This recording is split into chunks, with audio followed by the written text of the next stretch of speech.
नमस्कार दोस्तों, स्वागत है आपका वैद आईसीएस लॉ के यूट्यूब चैनल पर। और मैं एक बार आप सभी को नववर्ष की शुभकामनाएं देता हूं। और ये नववर्ष हम सभी के जीवन में नई खुशियां, नई उम्मीदें, नया उल्लास लेकर आए और हम सभी अपने लक्ष्य को प्राप्त करने में सफल हों, ऐसा मेरी मंगल कामना है आप सभी एस्पिरेंट्स के लिए। और इसी में नववर्ष के आगमन के साथ ही एक बहुत इंपॉर्टेंट न्यूज़ मैं आप लोगों के लिए लेकर आया हूं। और वह न्यूज़ ये है कि एमपी एडीपीओ की वैकेंसी आना अब तय हो चुकी है, क्योंकि उसकी एग्जाम डेट अब हमारे सामने है। जी हाँ, जब हम एडीपीओ की बात करते हैं तो दरअसल जिसे उत्तर प्रदेश में हम एपीओ कहते हैं, हरियाणा में जिसे हम एडीए कहते हैं, उसे ही मध्य प्रदेश और छत्तीसगढ़ में एडीपीओ कहा जाता है। और इस बार एडीपीओ का जो एग्जामिनेशन की डेट है, अभी हम हैं जनवरी में, और जैसा कि आप देख सकते हैं यहाँ पर मैंने तारीख को मेंशन कर रखा है, 18 अक्टूबर 2026 को Madhya Pradesh public service commission ने जो कैलेंडर जारी किया है उसमें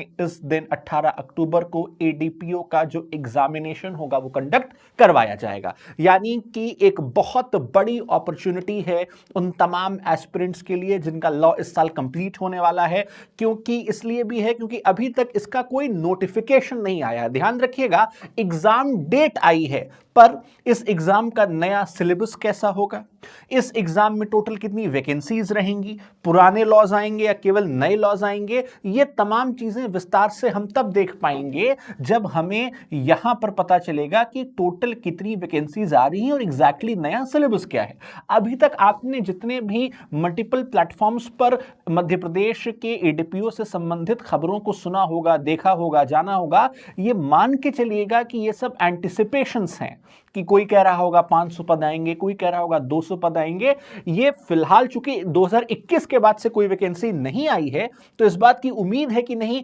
निश्चित रूप से बहुत अच्छे जो है पद जो होंगे उनको भरने का सरकार इस बार प्रयास करेगी। और उसके साथ ही जब हम इसके एलिजिबिलिटी क्राइटेरिया की बात करते हैं, बहुत से बच्चों के मन में मध्य प्रदेश को लेकर के इस प्रकार का प्रश्न भी है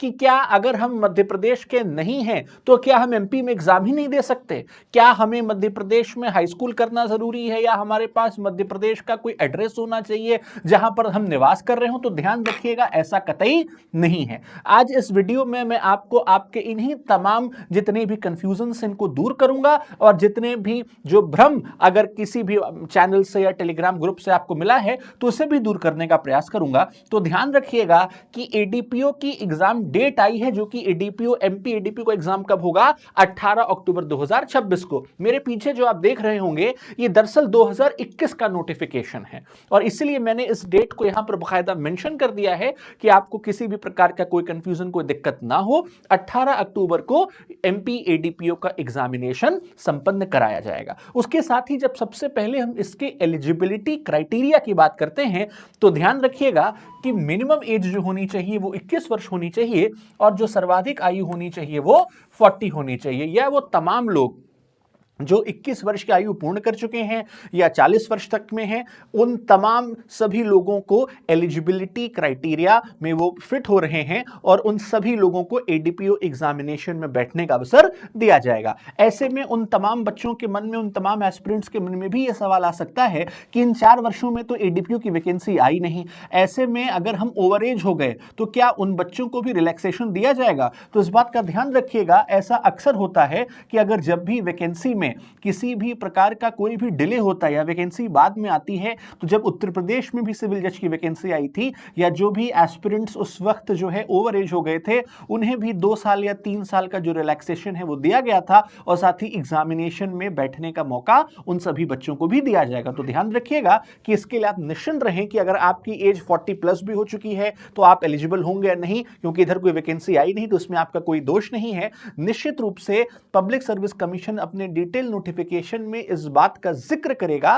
कि उन तमाम लोगों को इस बार अवसर, एग्जाम में बैठने का अवसर दिया जाएगा। उसके साथ ही जब हम बात करते हैं कि यहां पे क्या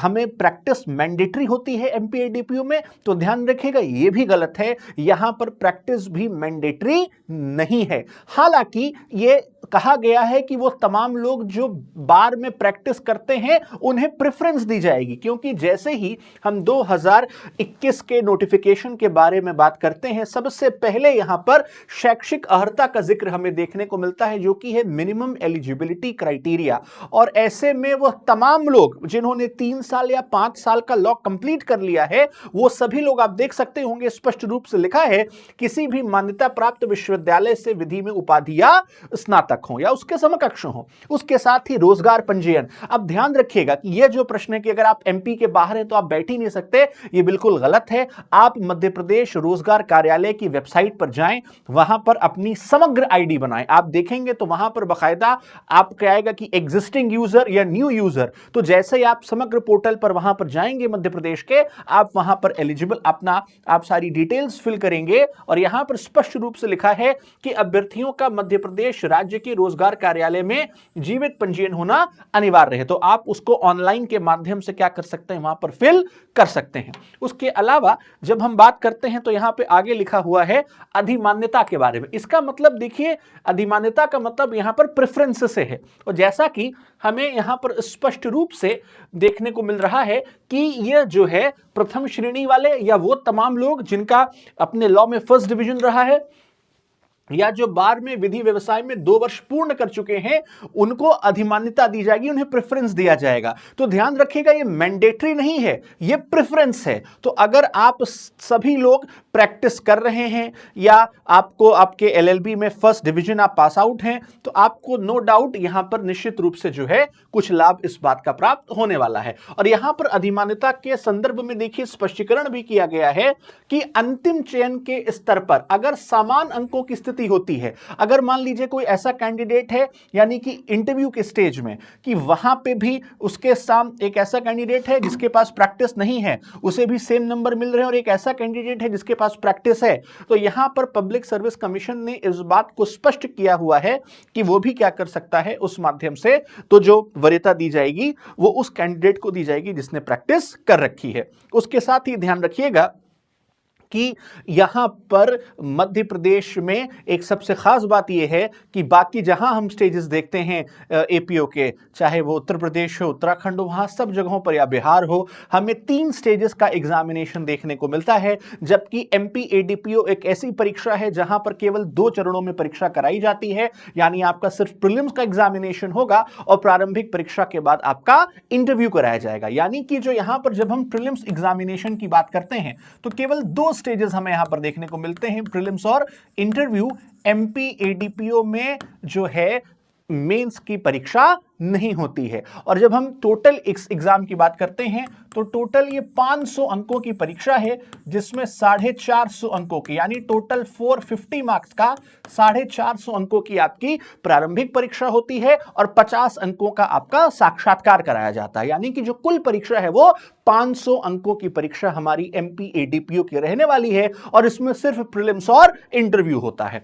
उसके अलावा जब हम अगले की बात करते हैं, इसके अगर हम सिलेबस को समझने का प्रयास करें तो देखिए यहां पे सिलेबस में आपको एक लेंदी सिलेबस है एमपी एडीपीओ का, इसमें कहीं कोई दो राय नहीं है। वो मैं इसलिए कह रहा हूं क्योंकि यहां पर आपको लॉ भी पढ़ना है और लॉ के साथ साथ जनरल स्टडीज यानी कि लॉ और जीएस दोनों पर आपकी कमांड होनी चाहिए, और एक लेंदी सिलेबस हमें लॉ में भी देखने को मिलेगा और उसके साथ ही साथ जीएस में भी जो है हमें वो सिलेबस यहां पे देखने को मिल सकता है। आइए एक बार मैं आपको उसी नोटिफिकेशन के माध्यम से सिलेबस भी दिखाने के प्रयास करता हूं। ये देखिए, जैसा मैंने आपको अभी बताया था अपने पिछले उसमें कि देखिए जो आपकी परीक्षा होगी टोटल वो वहां आपकी प्रीलिम्स की वो 150 मार्क्स की होगी। प्रीलिम्स की 150 क्वेश्चंस होंगे, माफ कीजिएगा, यहाँ पे मार्क्स तो जो है 450 होंगे। तो यानी कि जो है 150 अंकों 150 प्रश्न रहेंगे आपके, 3 घंटे की आपकी परीक्षा रहेगी। और उसके अलावा यहाँ पे जो बताया गया है कि मध्य प्रदेश का जो है ये तमाम एमपी की जब हम बात करेंगे जीएस की, तो जो एमपी की हिस्ट्री है, एमपी की पॉलिटी है, एमपी की इकोनॉमी है, राज्य सरकार का बजट कैसा है, पहले राज्यपाल कौन रहे, पहले मुख्यमंत्री कौन रहे, एमपी का जो फॉरेस्ट एरिया है वो कितना है, ज्योग्राफिकल एरिया है वो कितना है, ये तमाम चीजें हमें मध्य प्रदेश के संदर्भ में देखने को मिलेंगी। उसके साथ ही जब हम बात करते हैं यहाँ पे, तो आप देखेंगे कि यहाँ पर बताया गया है बाकायदा स्पष्ट तरीके से कि किस तरीके से उसमें यहाँ पे बदलाव किया जाएगा। और आप देख सकते हैं कि जो खंड ए है, जो कि एमपी स्पेशल की आप बात करते हैं, तो मध्य प्रदेश के सामान्य ज्ञान के 35 प्रश्न होंगे, भारत का सामान्य ज्ञान के 10 प्रश्न होंगे, विश्व के सामान्य ज्ञान के 5 प्रश्न होंगे। और इसी तरीके से जब आप टोटल देखेंगे तो यहां पे जैसा मैंने कहा था कि प्रीलिम्स में 150 क्वेश्चंस होते हैं, पर यहां पर जो एक क्वेश्चन होता है वो कितने मार्क्स का होता है एमपी में, वो टोटल 3 मार्क्स का होता है। इस वजह से जो आपकी प्रारंभिक परीक्षा है वो टोटल 450 अंकों की हो जाती है। इसके साथ ही इस बात का भी ध्यान आपको रखना है कि आप जब मध्य प्रदेश के जीएस की प्रिपरेशन करें, तो जीएस में जब आप जाएं तो वहां पे जैसा मैंने अभी आपसे कहा कि एमपी की हिस्ट्री, एमपी की पॉलिटी, एमपी की इकोनॉमी, एमपी का कल्चर, ये तमाम चीजें हम लोगों को पढ़नी रहेंगी। तो इसी में जब हम अगले वीडियो पर आएंगे, तो ये अभी एक नोटिफिकेशन के बारे में हमने आपको वीडियो बनाया। नेक्स्ट वीडियो में हम आपको एमपी एडीपीओ का जो डिटेल्ड सिलेबस है और उसकी क्या स्ट्रैटेजी होनी चाहिए, इस वीडियो के माध्यम से आपको अगले वीडियो में हम बताएंगे। तब तक ऐसी तमाम अपडेट्स के लिए आप फॉलो करते रहें वैद आईसीएस लॉ।